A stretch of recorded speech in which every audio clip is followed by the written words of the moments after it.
before I get hit with copyright infringement. Hey guys, how's it going? My name's Tommy Atomic Rodriguez, your friendly neighborhood Hookologist. How's everyone doing today? So, as you can see, I'm in the studio setup today with another Christmas sweater, which means we're going to review another Christmas movie. So, we did Noel the last week and we did Home Alone the week before. For week 3, we're going to do another Christmas classic, and one I actually really enjoy. It's up for debate. Me and Jessica have been arguing for the past 2 days and if this is a Christmas classic or not, because the best way to spread Christmas cheer is for what, ladies and gentlemen? That's right, to sing for everyone to hear. We're going to be talking about Jim Carrey. Will Ferrell's first feature-length debut. Well, maybe not his first, but his first main character debut as Buddy the Elf in the movie Elf. Now, there's been a lot of hype around Elf this past holiday season because HBO Max has the Elf musical, which I haven't seen yet. I'm going to probably watch it later. Not to mention the holiday movies that made us on the Christmas movies that made us, or holiday movies that made us on Netflix. So there's a lot of fun facts I actually figured out with the movie. So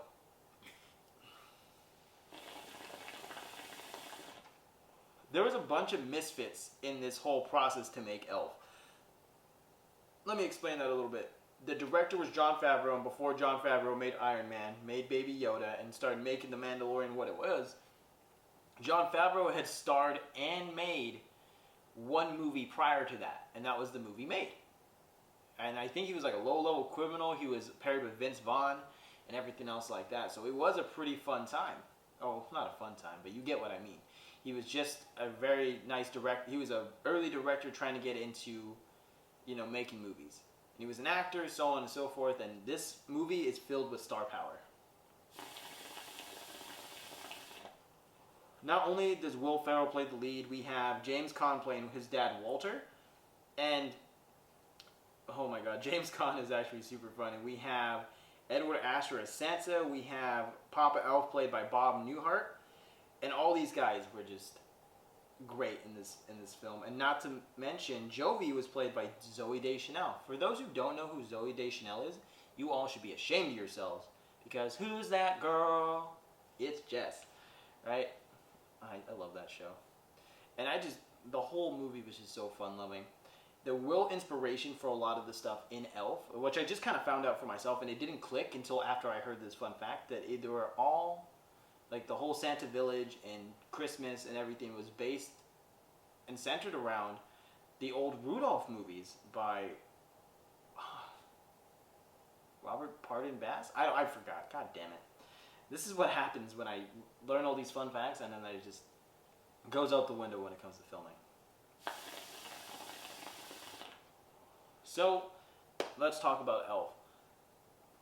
What's really cool about this is that they used a lot of different film techniques, especially for all of the Christmas and Santa's Village scenes. We see that they use a lot of forced perspective to make Buddy and all the other elves elf size. And for those of you who don't know what the film technique forced perspective is, when you put something in the foreground, like something behind me, right? Let's just say one of my co-stars was behind me and they're so much taller than me, right? To make it seem like if we were both like standing side by side and talking to each other, they would put somebody else in the foreground while I was up close and it looks like we're eye to eye to each other. That's what forced perspective is. So a lot of that was done for a lot of the elf scenes, and how, the little Buddy, when he's riding a bike, you see, Papa Elf in the back, like he's in a separate chair. There is a toddler's hands on little Buddy's shoulders and he's going, woo! Yeah, stuff like that. There's a lot of that stuff done and it actually looks really good. Right? And Jon Favreau is actually credited for a couple different roles in this movie. He's the director. He is the pediatrician, Walter's pediatrician for his son, his other son. And they have and Mr. Narwhal. Hi, buddy. Hope you find your dad. He was that too. So Jon Favreau did a lot in this film. And what was cool, and like I said, another little fun fact I learned about this film is that Jon Favreau had 3 rules when it came to making Elf. Had to be centered around Christmas and family themed was one. I forgot the second one, but the third and most importantly, he wanted to make it a Christmas classic. Now, Elf came out in 2003, so we're now 17 years of Elf being made. And now when I first saw this movie, I couldn't help but laugh, and I try to watch it once a year because my mom loves it, I love it, and it's just a fun movie. Now, Will Ferrell had only done one other movie that didn't do so well, and he did Nights at the Roxbury, right? It's a very old movie about two guys just, I think, having a party or something like that. I haven't seen it myself, so I don't really know it too much, but he starred alongside Jimmy Fallon. And he was a big SNL star, so everybody was kind of like, I don't really want to make this movie with some guy who's not really, famous yet. So they tried to get a couple different guys. I think when the script was first written back in 1996, they tried to get Jim Carrey to do it, but he didn't do it. So they finally got, New Line Cinemas finally got Will Ferrell attached to the whole movie. So it was actually pretty cool. New Line Cinemas didn't do anything family friendly back then. They were mostly known for a lot of edgy movies, most notably the Nightmare Before Christmas. Not Nightmare Before Christmas, Nightmare on Elm Street. So that was like the real big movie that they were known for back in the day. So Buddy the Elf was actually, Buddy was an orphan when his mom passed away, and Walter didn't know that he had a son yet. So one Christmas night, Buddy got out of his crib and crawled into Santa's sack and then got shipped out to the North Pole. And that's when Santa says, all right, guys, Christmas is now done. Now we got to get work for next Christmas. And cool fun fact is when, Papa Elf is kind of talking about the story of Buddy, because he's acted as the narrator throughout the whole thing, right? He says there's only 3 jobs elves can really have, and is you can make shoes for a shoemaker, you can make cookies in the forest, and he makes a joke saying, kind of sucks when it's the dry season and they're baking cookies and the tree catches on fire. And then the head elf job, or what every elf kind of aspires to be, is to work in Santa's workshop. That's the big show, right? So I love how they acknowledge elves kind of all over the place, right? Because if you're a big geek like myself, you think of elves, you think of Lord of the Rings, you think of Harry Potter and stuff like that, or some fantasy, right? And then Christmas kind of comes, oh look, they have elves. So it was kind of cool. So Buddy gets to the North Pole, and so for some odd reason he can't figure out that he is a human. And for some odd reason where Buddy just can't, he's just so oblivious to the whole thing, and this is why Will Ferrell was so attached to the character. He thought that Buddy was such a great character because he's just so new to the world, right? And it was super awesome. But, which is crazy, Buddy's now an adult, like a 30-year-old man working in an elf's workshop, and he's trying to make an Etch-a-Sketch, right? And then he's, the one elf was talking to him. He's like, his supervisor, he's like, all right, buddy. He's like, oh, I'm falling a little behind on everything. He's like, how many have you made so far? I made 89. 89 Etch-a-Sketches. He pulls out his scroll. He's like, well, you're only 800 short. And all the other elves are just like, oh my god, like, tripping out. Like, how could he not make that many toys?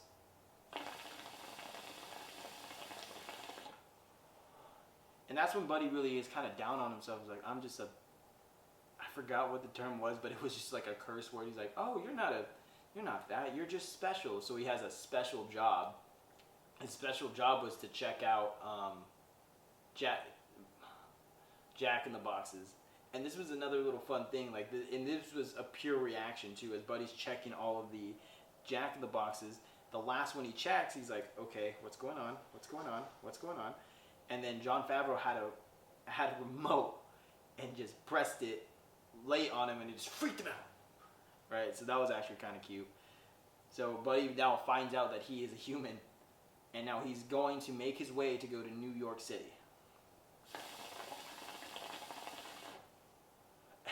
When Buddy figures out that he is a human, everything just kind of, the glass shattered. Right? Let's think of the episode of How I Met Your Mother when they're starting to talk about their flaws, and you hear that shattering glass feeling. That's exactly what Buddy felt. And we go into a little flashback of everything that Buddy's been doing, like showering in a tiny shower, sleeping on like 3 beds, and then he just has a complete meltdown.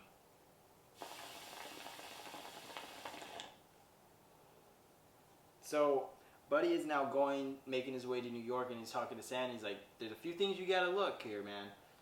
First of all, do not eat gum off the floor. It's not free candy. If it says peep show, that doesn't mean you get to peep a Christmas presents. That's not what that means, talking about a strip club, right? And that your dad is on the naughty list." And that's where Buddy just loses his mind. He's like, "No!" Right? So that's actually kind of sets him on his journey. So once he gets to New York, they only had a limited amount of time to film in New York for Christmas time. So a lot of the reactions that, Will Ferrell got while shooting, and the most noticeable one is where he runs up to this guy thinking that he's Santa. He's like, "Oh wait, you're not Santa, never mind." And it was some guy in a red suit, right, jogging. So that's all. It was all well and good, and it was so funny to kind of see all those actual reactions. I didn't know that those were true reactions, like when he's grabbing the flyers, they're telling him, "Get the hell out of here," and stuff like that. So Buddy finally gets to James Caan. James Caan character is played by Walter, and James Caan, I think, was perfect for this role. Like he was known as a tough guy, right? Because he did, I think, The Godfather and everything else like that. And what did he do? The Godfather? I need to know this. Like, I know he played some actor, played Buddy. No, that's not what I need to know. His filming and production credits. Oh, film credits. Here we go.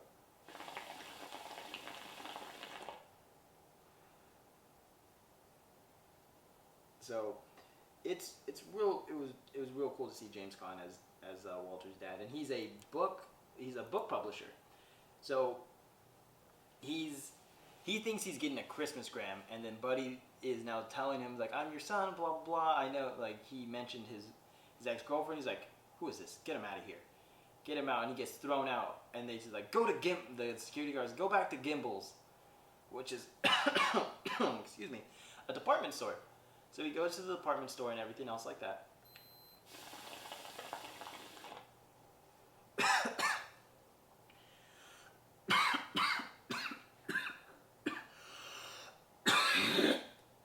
Jesus. He goes to the department store, and the manager, he's having another kind of reaction to fruit spray, and he thinks it's tasting like fruit, and it's obviously perfume, so he sprays it in his mouth and thinks it's disgusting. And the manager, or his manager, calls him over. He's like, "Come on, bro, we gotta get to work." And then he's just kind of confusing, and this is where he's like, "All right, everyone, Santa's coming tomorrow at 10 o'clock, and Buddy just flips out. Like, "Santa's coming! Oh my God!" And then that's where he's trying to work, right? And that's where he meets Jovi. She's setting up the Christmas tree, and he's just all amazed by her. And this is where a kind of cute thing kind of comes into play here. But you see him interact with her. He's like, "Oh, I'm just super glad I see someone who shares my love of elf culture." He's like, "I'm just trying to make it through the holidays," right? And they have like a couple kind of interactions with each other. And she's like, "Well, I'll see you tomorrow. Your name is Buddy the Elf." I just couldn't take it. So the store closes down, and then Buddy's now getting ready for Santa to come, because he believes that the real Santa's coming, not knowing that there's going to be a mall Santa, right? And Buddy, now, for someone who can't make Etch-a-Sketches, he made the most craziest Christmas decorations almost ever, right? And it was just super fun.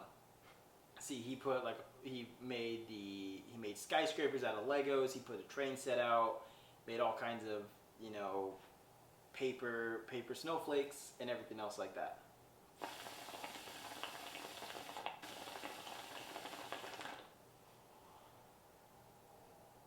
So the next day comes, and Buddy's kind of sleeping outside of Gimbel's, and you see Walter had just now, come home, talk to his wife and his other son, and he's like, all right, I got a lot of work to do.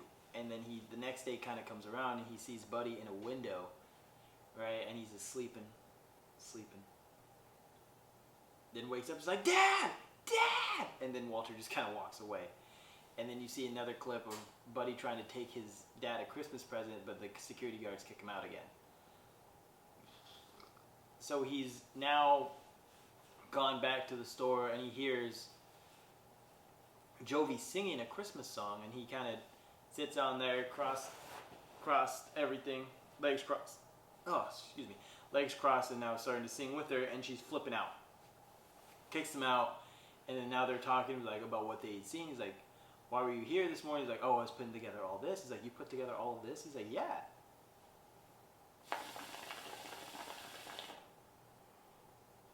Right? So now the manager is now trying to figure out who set all this up. He thinks it's somebody trying to take his job and everything like that.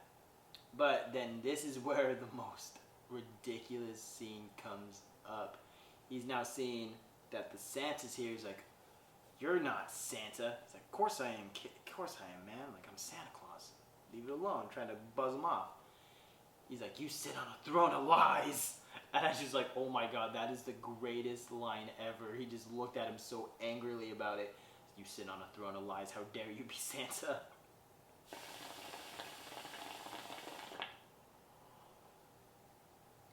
So everything kind of goes on, and then he gets sent to jail. Which was cool about the jail is that they filmed a lot of the interior stuff in an old insane asylum. They made it up completely. Walter's apartment was part of the insane asylum. The jail cell, obviously, right, and a couple other interior offices were all made from that old building. So I thought it was a real good ingenuity to kind of see all that into play here. I thought something came in my head. Obviously, it didn't. So Walter has to go get him and gets him out. He's like, "Wait, what do you want? Are you really my son? Like, do you want money?" He's like, "No, I just want to meet you."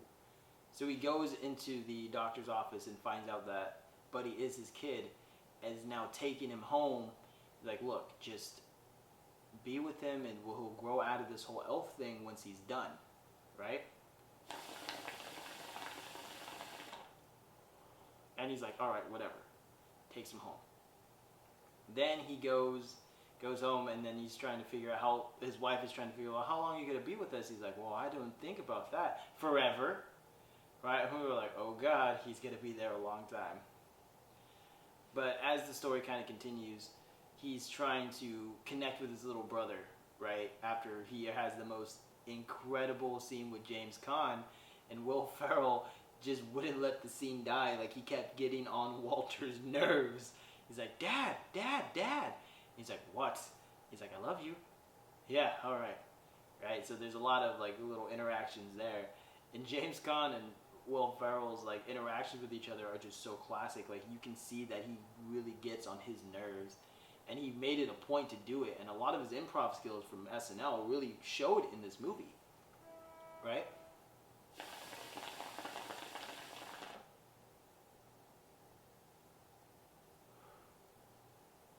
So he has another interaction with Jovi, and he's kind of taking her on a date. And he's like, "What'd you have in mind?" He's like, "I had a few things." And he's showing her like what he did on his first day in New York, like spinning through the spinning doors. Like, "Go ahead and jump in. Go ahead, go." And it's just a whole bunch of fun stuff. And she shows him a Christmas tree, and he's just amazed by her, and he thinks she's amazing, right? And then following up to the next day, you see Buddy is now having Walter's having a meeting, right, with trying to get another book published, because he's now on the gun. He's like, "Hey, you need a book. We need to get something started. The book you previewed had two other pages that were missing, and the book sucked, right? So you have to work through Christmas Eve." He's like, "And your point?" He's like, "I'll get it done. So Buddy's now trying to go to work with him, and he puts him in the mailroom. And then Buddy gets drunk for the first time, thinking that the liquor he's drinking is syrup. So Buddy is now starting to make all kinds of friends, start dancing in the mailroom and everything else like that. which is another fun scene. Like you just felt the fun lovingness in that scene alone, right?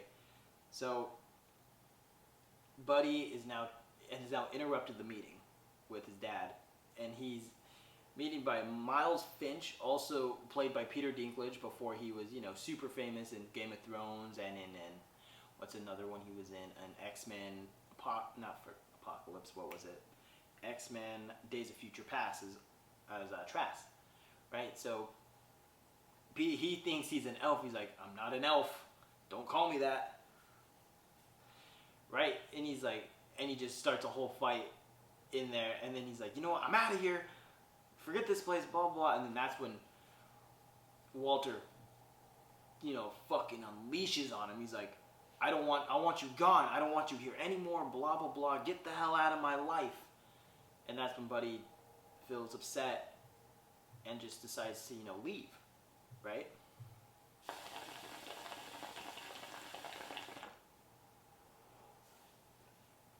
So that's where Buddy's kind of feeling down on himself, wrote on an Etch-a-Sketch saying, I'm sorry, goodbye, and everything else like that, and he leaves. Walter is now feeling a little bad about what happened with Buddy and decides to leave, tries to go find him. And he's in another meeting, and his other son Michael goes to get him, and Buddy and him actually have grown pretty attached to each other. He's like, oh, I never had a brother before. And what really kind of made him, accept Buddy was the fact that he was running through and got hit with a bunch of snowballs, and they were pinned down. He's like, no, these guys are bad news, blah, blah, blah. He's like, I got this. So Buddy just gets a whole bunch of snowballs and just like starts chucking them. And the best one was at the end. He grabs it, like that guy's running, chucks it, knocks him out, right? So Michael is now growing attached to Buddy. And as Buddy's trying to, making his way back to the North Pole, he notices that Santa's sleigh has fallen. And the sleigh itself actually runs on Christmas cheer, right? And earlier in the movie, you see that Papa Elf gave him a 1960s, gave him a new engine to help him fly because it's only running on like 25% or something like that. More and more people are not believing in Santa Claus. And that was like a fun little scene. It's like, where do you think the presents come from? Parents can't do all this. What do they do? Eat Santa's cookies too? It's like, yeah, that's crazy, right? So now the emotional scene comes from when Walter is now about to walk out of this meeting. He's like, if you walk out of this meeting, you'll never work again, right? And Walter just goes out with his son. He's like, forget you. He's like, yeah, forget you. He's like, don't say that. Like, come on, let's go. And they find Buddy in Central Park, right? So he goes. He's like, Buddy, I'm sorry. He's like, look, I got to show you something. And he sees Santa Claus, right? He sees the Santa sleigh and everything. He's like, all right, we got to get this going.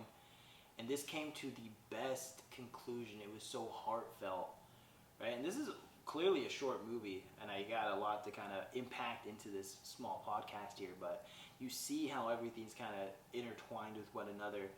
And now they're trying to get the sleigh to run. And it's like, the only way it's going to run is on Christmas cheer. We need to get more Christmas cheer so the sleigh can run. So Jovi actually had made a comment before, like she doesn't sing in front of people, like she doesn't like it, right? So it really came to a point where she had to.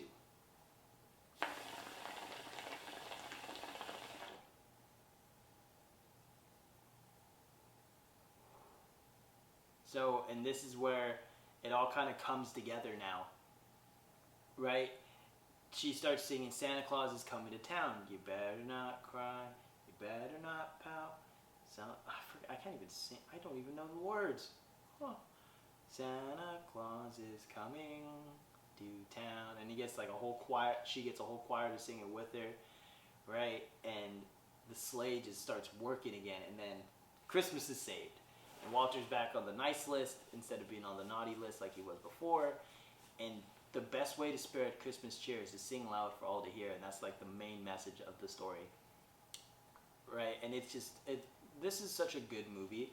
Now let me pull up Rotten Tomatoes real quick. Sorry, I should have had this pulled up before, but sometimes I forget. Rotten Tomatoes, and then let's get Elf. Now I have a feeling that Rotten Tomatoes is like a pretty pretty crazy thing here. So on our, of course, now the audience score says it's a 79% for Elf, and the critic score is on the tomato meter is 84%. So it's actually a very good, percentage in between the two.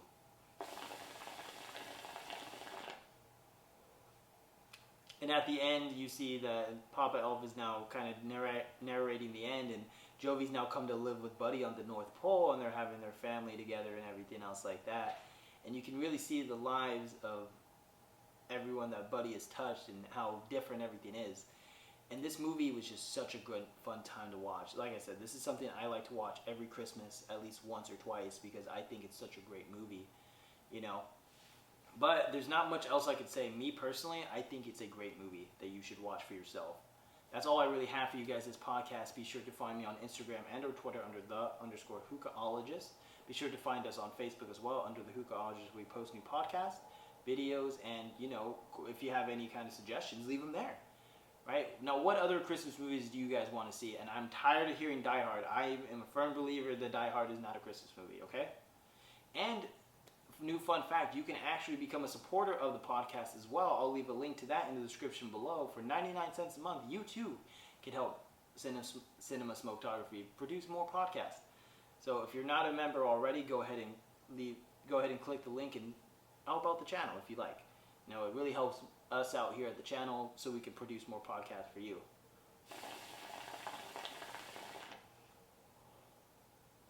Right? So, like I said, I really do enjoy this movie. It's a Christmas classic like Jon Favreau wanted to. And he had a son. He was just having his kid, and Christmas was super important to him, so he wanted to make a Christmas classic, and he did a great job. Right? And I think he did fantastic. So like I said, guys, that's all I have for you this podcast here. If you're watching this on YouTube, hit the like and subscribe button for more podcasts. And if you're on Spotify, Google Podcasts, or anything else like that, give us a 5-star rating so we can continue to make great podcasts for you. Until next time, guys, keep smoking.